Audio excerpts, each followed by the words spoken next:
All right, guys, this is DJ Wolf. Let me go ahead and talk about it right quick.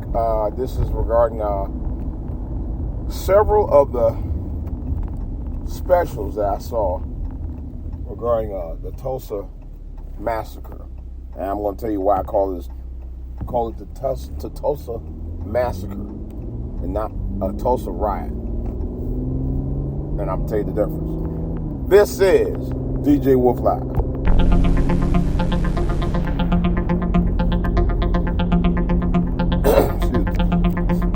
All right, guys. I'm going to go ahead and talk about this, and it needs to be addressed.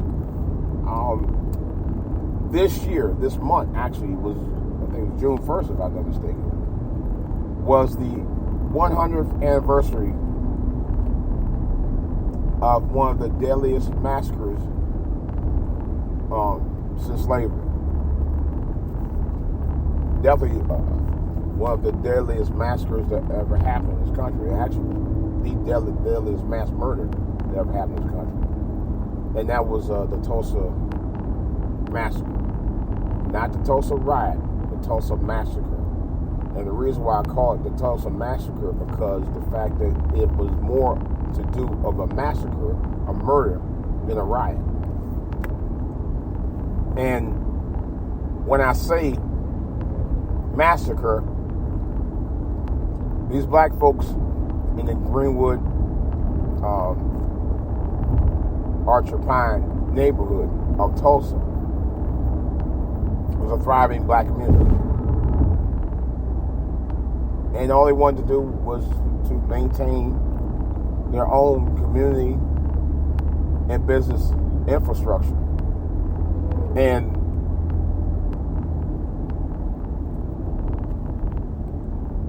white folks came in there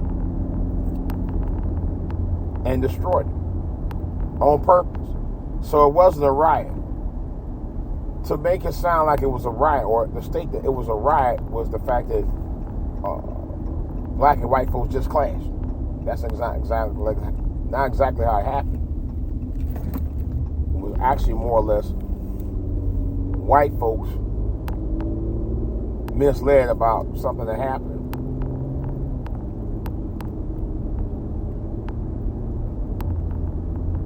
To a white girl. It was completely misled about that. And turned they didn't care. Or the black guy touched her, oh, we going in. They were the ones that destroyed the infrastructure. So it wasn't really a riot at all. It was a massacre. You know, they came in with their folks, deputized white folks, and they went in there,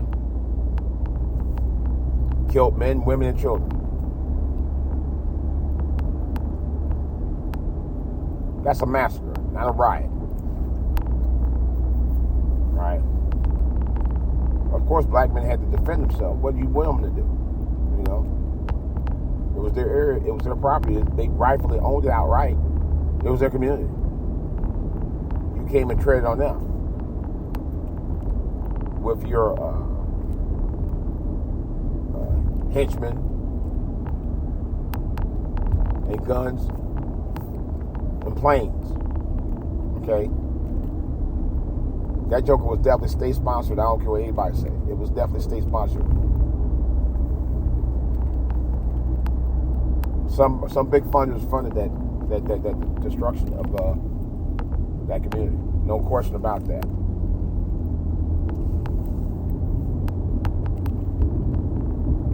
And they don't even want to pay the families of the victims reparations for that. I wouldn't have a problem if they paid those family of the victims who had died in that massacre, because they deserve it. And I watched several of those specials regarding the Tulsa riot. Most of them were copied off the other ones. In other words, all the information was on the other one. CNN was the only one, I think, that brought a broader perspective on it than any of them. PBS, which I was really disappointed with, only did a half-hour special on it. How you gonna call your program the PBS News Hour and you do a 30-minute special regarding the Tulsa riots? That makes no damn sense at all. I really was appalled about that. Probably why I don't watch PBS that much anyway. Matter of fact, that's probably why I don't watch it that much anymore. Period. But I definitely was appalled by it, because I would at least thought that PBS would have did a much more broader special than what they did. And they didn't.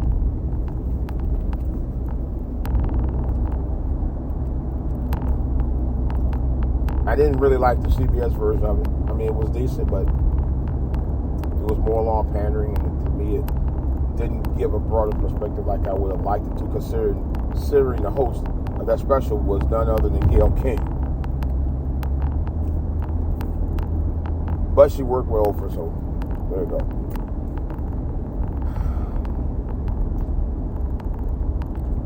There are a few businesses that are there, but you would think that for all the support that other folks get, like Jewish communities, Asian communities, and the like, that they were rebuilt, and the government, the city, and the government, and the local and state governments would have gotten behind that section and rebuilt it and helped reestablish black businesses there. Because it makes no sense the way it is now. The way it is now shouldn't be what it is. It should be better than what it is. It should be back to what it used to be, where black businesses were rebuilt in their neighborhood and thriving again. Instead, it's just a wasteland, basically. They really turned the area into a freeway as a result. And it really saddened me, man. And I shed a couple tears about that, because, these were successfully thriving black businesses. I think it was over 600 black businesses in that neighborhood. 600. And thousands of families that lived there. And jobs and wealth that was created there. But one special, I think, if I'm not mistaken, I think it was the one on CNN. It talked about it. The thing of it was, Tulsa was not the first riot to happen in a major black community like that, a thriving black community like that. It happened in other areas. I think it was one in Arkansas that happened, and they had listed a number of them that happened across the country. LA, Chicago, Atlanta, Florida, with Rosewood that happened a little later. And it just makes you sick. It makes it literally made me ill. Matter of fact, I was ill the rest of the weekend after I saw that. No bullshit. I was actually physically ill after I watched that. To see my people during that era, a number of those people who had established those businesses, a number of them were former slaves.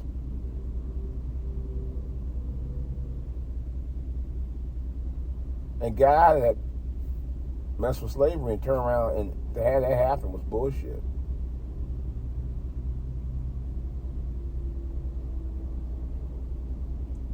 Surprisingly, CBS was the only major television network that actually covered it.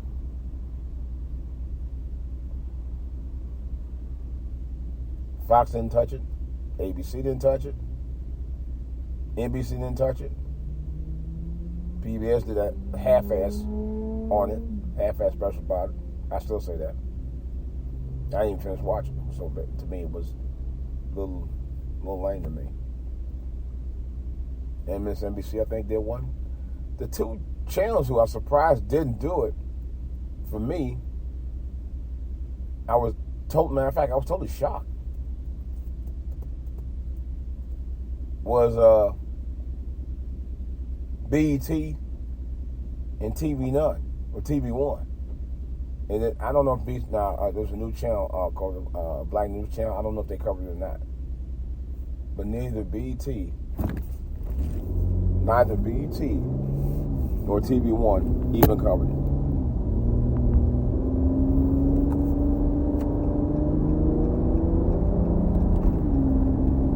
didn't cover it at all. Never covered.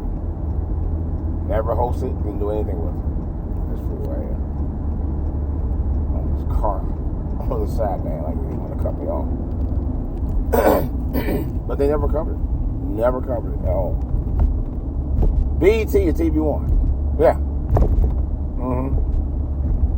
Well, TV1 is owned by NBC, of course, and BET is owned by Viacom. CBS. Oh, what a shock. Well, Viacom, actually. Paramount Viacom. Anyway. And I was like, really? They never even talked about it. I mean, you know, not one discussion about anything to do with Tulsa. Nothing. I was totally shocked by that. You know? Not an interview, or nothing. That in itself is a crime. You know, a total crime. The two most popular and well-known black channels in America, and neither one of them covered it. Not even close to talking about it. That I'm aware of. Yeah. Because I watch BET shows all the time, so I know they weren't even thinking about it. Just saying. But then again, TV1 and BET are not black owned anyway. They're black represented, but they're not black owned. So that's another reason.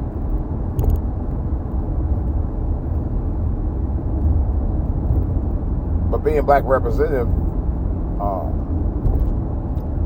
in itself, to me, that's not reliable when you don't cover things regarding the black experience, especially with something like Tulsa. Or any of the other cities, black cities that happen to. It's really a damn shame, man.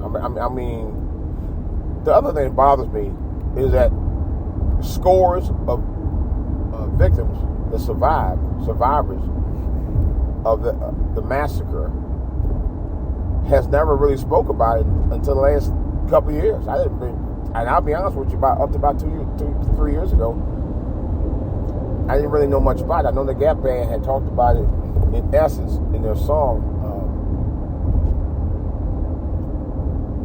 Drop the Bomb on Me. They literally talked about it.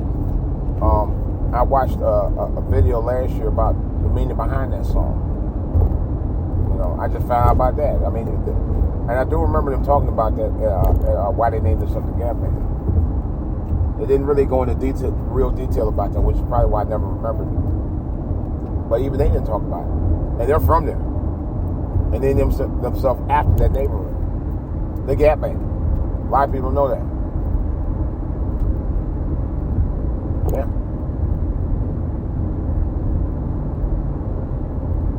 But, nevertheless, listen to the song about You Dropped the Bomb on Me, which clearly talked about it. And some of the lyrics really go deep into that. I never knew that. It's one of my favorite songs by them, but then I never knew that that's what that was about. I'm glad they did. And I have a deeper meaning about why they did it. Why they stood up for their neighborhood. But I would have liked them to talk more about that, considering they knew about that. That's another story. But the victims themselves, who were survivors, the victims that survived, never really talked about it until they got old. You know, which I don't understand. Why all these years?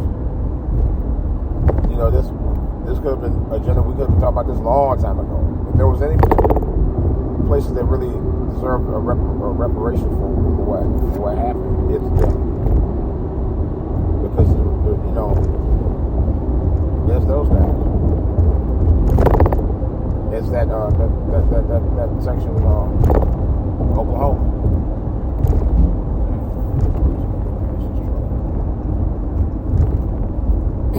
So what I'm saying is that when it comes to things that happen in our communities, the black communities, we need to know about it. Things that have happened, things that are going on, we need to always be woke about it. Speaking of woke, after this podcast, we're going to do another one on Clarence Williams III and how I got woke at a very early age. I'm out.